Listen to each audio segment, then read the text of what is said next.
জাহান দৃষ্টি, কাজ করছি ক্লিনিক্যাল সোশ্যাল ওয়ার্কার এবং সেক্সুয়াল হেলথ এডুকেটর হিসেবে আমার verified YouTube channel sex edu with doctor দৃষ্টির সাথে। আজকে যে বিষয়টি নিয়ে কথা বলবো সেটি হলো পুরুষদের একটি সমস্যা এবং অনেক পুরুষই এই বিষয়ে জানতে চান। বিষয়টি হচ্ছে যে একজন পুরুষ কিভাবে তার পুরুষ লিঙ্গ বা যৌনাঙ্গ সুরক্ষিত রাখতে পারে, অর্থাৎ তার পুরুষ লিঙ্গের সুস্বাস্থ্য বজায় রাখতে তাকে কি কি পদক্ষেপ নিতে হতে পারে, এই বিষয়টি নিয়ে মূলত আজকের ভিডিও বার্তা। প্রথমে খেয়াল করতে হবে যে একজন পুরুষকে অবশ্যই শারীরিক সম্পর্কের ক্ষেত্রে, মূলত আমরা বলে থাকছি যে কোনো শারীরিক সম্পর্কের ক্ষেত্রে কিন্তু একজন পুরুষকে অবশ্যই দায়িত্বশীল হতে হবে। যদি স্বামী স্ত্রীর মধ্যে একটা শারীরিক সম্পর্কের মধ্যে তিনি যেতে চান এবং সেই ক্ষেত্রে যদি তার সিদ্ধান্ত গ্রহণ করে থাকেন যে তিনি সন্তান গ্রহণ করবেন, সেক্ষেত্রে অবশ্যই তাকে কিন্তু আমরা বলে থাকি যে সেই ক্ষেত্রে সে যদি সন্তান গ্রহণ করতে চান সেক্ষেত্রে জন্ম নিয়ন্ত্রণ পদ্ধতি গ্রহণ করার দরকার নেই। কিন্তু তিনি যদি মনে করেন যে তিনি স্বামী স্ত্রী তারা শারীরিক সম্পর্কে যাচ্ছেন এবং তারা এই মুহূর্তে সন্তান গ্রহণ করবেন না, সেই ক্ষেত্রে অবশ্যই কিন্তু তাকে জন্ম নিয়ন্ত্রণ পদ্ধতি ব্যবহার করতে হবে। এবং পুরুষদের ক্ষেত্রে সবচেয়ে ভালো যে পদ্ধতি সেটি হচ্ছে অস্থায়ী যে পদ্ধতি, সেটি হচ্ছে কন্ডোম, অর্থাৎ তাকে অবশ্যই কন্ডোম ব্যবহার করতে হবে।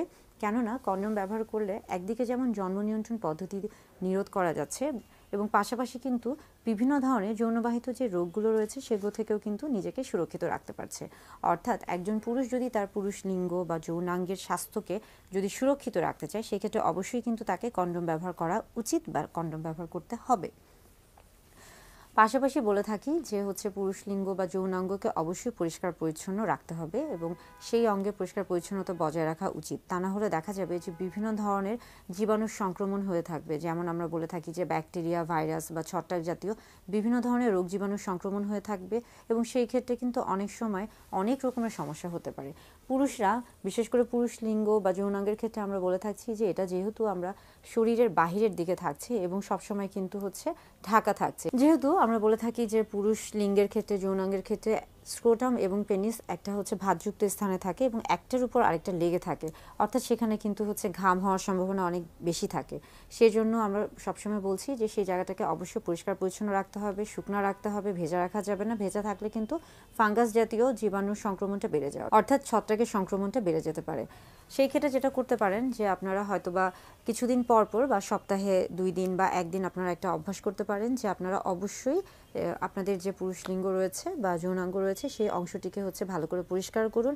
অনেকে হয়তোবা খেয়ালও করেন না বা দেখতেও চান না যে আসলে সেখানে কোনো পরিবর্তন আসছে কিনা বা কোনো সমস্যা হচ্ছে কিনা, সেই জায়গাটার কোনো নির্দিষ্ট কোনো সমস্যা হচ্ছে কিনা বা পরিবর্তন হচ্ছে কিনা। অথচ প্রত্যেকেরই উচিত অন্তত আয়নাতে তাদের যে জননাঙ্গ রয়েছে বা যৌনাঙ্গ রয়েছে সেই অংশ বা অঙ্গগুলোকে অন্তত সপ্তাহে একবার হলেও সেগুলোকে ভালোভাবে দেখার। কেননা আমাদের শরীরের যে যৌনাঙ্গগুলো রয়েছে সেগুলো কিন্তু আসলে খুব সহজে দেখা যায় না। তো সেই ক্ষেত্রে যদি আপনি আয়নার সহযোগিতা নিয়ে থাকেন তাহলে খুব সহজেই কিন্তু আপনি বুঝতে পারবেন এবং দেখতে পারবেন যে সেখানে কোনো রকমের পরিবর্তন এসেছে কিনা বা কোনো রকমের সমস্যা হয়েছে কিনা। আরেকটি গুরুত্বপূর্ণ বিষয় পুরুষ লিঙ্গ বা যৌনাঙ্গকে সুরক্ষিত রাখতে গেলে অবশ্যই ভ্যাকসিন বা টিকার অনেক ভূমিকা রয়েছে। অনেকে মনে করতে পারেন যে আসলে পুরুষ লিঙ্গকে সুরক্ষিত রাখতে গেলে আসলে ভ্যাকসিনের কি প্রয়োজন। কিছু কিছু রোগ জীবাণু রয়েছে, যেমন আমরা বলে থাকি যে যেগুলো আসলে ভাইরাস দ্বারা সংক্রমণ হয়ে থাকে, যেমন ধরুন যে HPV অর্থাৎ হিউম্যান প্যাপিলোমা ভাইরাস, সেই ক্ষেত্রে দেখা যাচ্ছে যে জেনিটাল ওয়ার্ট হয়ে থাকে। সেই জন্য কিন্তু অবশ্যই ভ্যাকসিন খুব ভালো কাজ করে থাকে এবং পাশাপাশি পরিষ্কার পরিচ্ছন্নতা তো অবশ্যই মেনে চলতে হবে এবং কন্ডোম অবশ্যই ব্যবহার করতে হবে। এর পাশাপাশি আসছি যে অনেক সময় দেখা যায় যে পুরুষদের ক্ষেত্রে যারা মূলত বিভিন্ন ধরনের আমরা বলে থাকি যে ভারী কাজ করে থাকেন কিংবা এমন কাজ, যেমন ধরুন খেলোয়াড়দের ক্ষেত্রে কিংবা যারা ভারী কাজ বা খেলোয়াড় কিংবা যারা সাইকেল চালাচ্ছেন, এই ধরনের কাজ যারা করছেন তাদের ক্ষেত্রে অনেক সময় কিন্তু পুরুষদের যে পুরুষ লিঙ্গ রয়েছে সেখানে আঘাতপ্রাপ্ত হওয়ার একটা সম্ভাবনা থাকে। সেই ক্ষেত্রে অবশ্যই তাদেরকে সতর্কতা বজায় রাখতে হবে।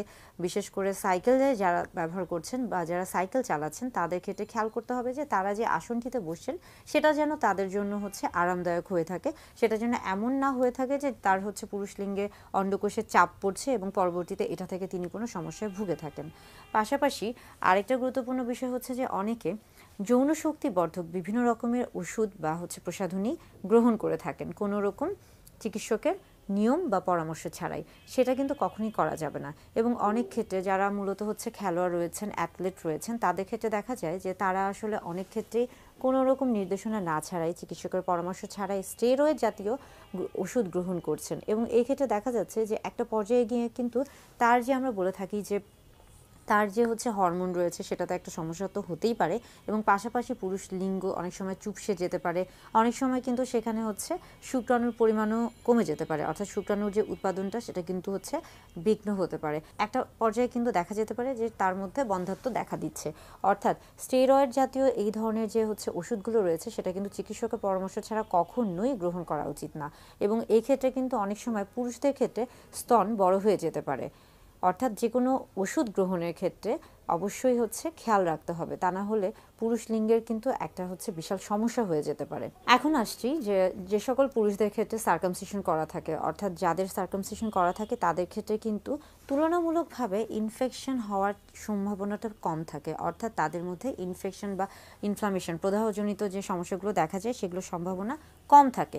কিন্তু যাদের আসলে সার্কামসিশন করা থাকে না তাদের ক্ষেত্রে যেটা হয় যে আমরা বলে থাকি যে তাদের ফোর স্কিন, অর্থাৎ তাদের হচ্ছে পুরুষ লিঙ্গ বা পেনিসের সামনের দিকে অগ্রভাগে যে একটা গোলাকৃতির যে অংশ বা চামড়াটা থেকে থাকে এবং সেখানে একটা ভাঁজের মতো থাকে, এবং সেই জায়গায় কিন্তু অনেক সময় দেখা যাচ্ছে যে সেখানে মৃত কোষ জন্মে যায় কিংবা হচ্ছে বিভিন্ন ধরনের তেল নিঃসরণ হয়ে থাকে এবং ময়লাও জমে থাকে। তো সেই জায়গাগুলো যদি সঠিকভাবে পরিষ্কার করা না হয়ে থাকে সেখান থেকেও কিন্তু বিভিন্ন রকমের সমস্যা হতে পারে। অর্থাৎ যাদের হচ্ছে সার্কামসিশন করা আছে তারা তো অবশ্যই সঠিকভাবে পরিষ্কার করবেন, কিন্তু যাদের সার্কামসিশন করা নেই তাদেরকে কিন্তু তাদের পুরুষ লিঙ্গের হচ্ছে সুস্বাস্থ্য বজায় রাখতে অবশ্যই তাদেরকে নিয়মিত পুরুষ লিঙ্গ পরিষ্কার রাখতে হবে।